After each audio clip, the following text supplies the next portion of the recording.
சங்கீதம் 60ஆம் அதிகாரத்துல முதல் வசனம், தேவனே நீர் எங்களை கைவிட்டீர், எங்களை சிதறடித்தீர், எங்கள் மேல் கோபமாய் இருந்தீர், மறுபடியும் எங்களிடமாய் திரும்பிரலும்.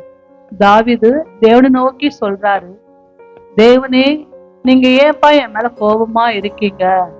நம்ம கூட ஒவ்வொரு காரியங்கள் கூட கத்திரிக்கிட்ட உப்பு கொடுத்து அந்த காரியம் நடக்கலாம், தேவன் நம்ம மேல கோபமா இருப்பாரோ, அதனாலதான் நமக்கு எந்த ஒரு காரியமும் சக்சஸ் ஆகலன்னு நினைப்போம். ஆனா கர்த்தர் அப்படிப்பட்டவர் அல்ல. நம்மளுடைய ஏதாவது ஒரு காரியம் நமக்கு தடையா நிற்கும் போது நமக்கு அந்த காரியம் சக்சஸ் ஆகாது.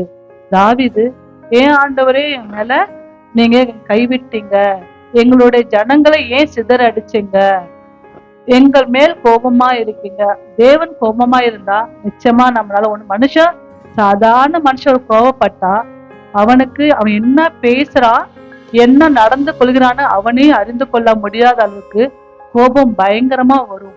நம்ம பொறுமையா நம்மளுடைய என்ன காரியம் நினைச்சு பார்த்தா நிச்சயமா நம்ம கோபம் வீண். கோபப்படுறதுனால என்ன நம்ம லாபம் சம்பாதிக்க முடியும்? ஒரு குடும்பத்துல கோபப்பட்டா பிரச்சனை தான் அதிகமாகும். அதே நம்ம நிதானமா யோசிக்கும் போது அந்த கோபம் படாமலேயே நம்ம அன்பாலே எல்லா காரியங்களையும் நம்ம சாதிக்க முடியும். கோபப்பட்டு எந்த ஒரு பிரயோஜனமும் கிடையாது.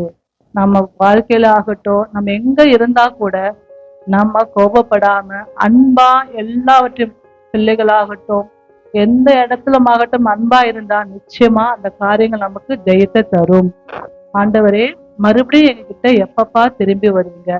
தாவீது ஒவ்வொரு காரியங்களும் கூட கர்த்தர்கிட்ட எவ்வளவு அன்பா எவ்வளவு பொறுமையா கேட்கிறாரு. அவர் கோபப்படல. ஏன்னா நான் மனுஷன்பா, நான் மனுஷன். கடவுள்கிட்ட கோபப்பட்டா நமக்கு எந்த ஒரு ஆசீர்வாதமும் கிடைக்காது. அதனால தாவீது எல்லா காரியங்களும் கர்த்தர்கிட்ட பொறுமையா கேட்கிறாங்க. எங்க மேல கோபமா இருக்கீங்களா? கோபப்படாதீங்கப்பா.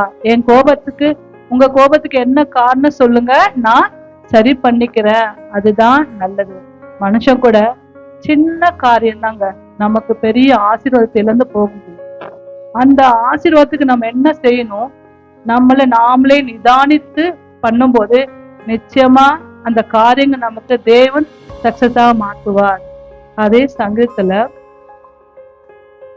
11ஆவது வசனம், இக்கட்டில் எங்களுக்கு உதவி செய்யும் மனுஷனோட உதவி வீணா. ஒரு நெருக்கமான சூழ்நிலை வரும்போது எந்த மனுஷன் நமக்கு உதவி செய்ய மாட்டாங்க. சொல்லுவாங்க, நாங்க வாங்க நாளைக்கு கண்டிப்பா உங்களுக்கு உதவி செய்யறேன். சின்ன விஷயம்தான், எங்களுக்கு அந்த ஒரு சர்டிபிகேட் வேணும்னா நீங்க வாங்க நான் உங்களுக்கு சைன் போடுறேன். ஆனா கண்டிப்பா செய்ய மாட்டாங்க.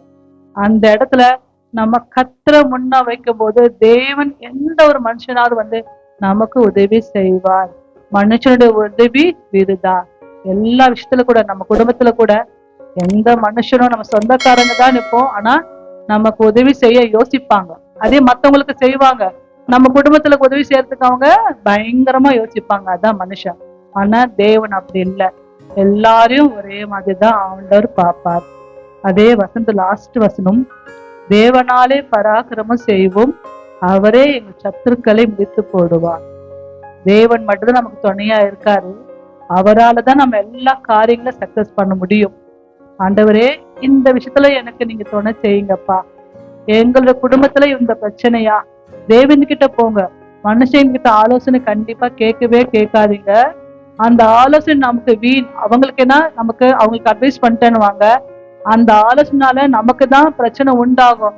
ஆனா தேவன் கிட்ட போகும்போது கர்த்தர் நமக்கு நல்ல ஆலோசனை, ஏற்ற நேரத்துல அந்த ஆலோசனை நமக்கு நிச்சயமா பெரிய அற்புதங்களை செய்யும். சத்துருக்களை நம்ம தேவன் மிதித்து போடுவார். ஏன்னா நமக்காக யுத்தத்தின் தேவன் நம்மோடு இருக்கிறார்.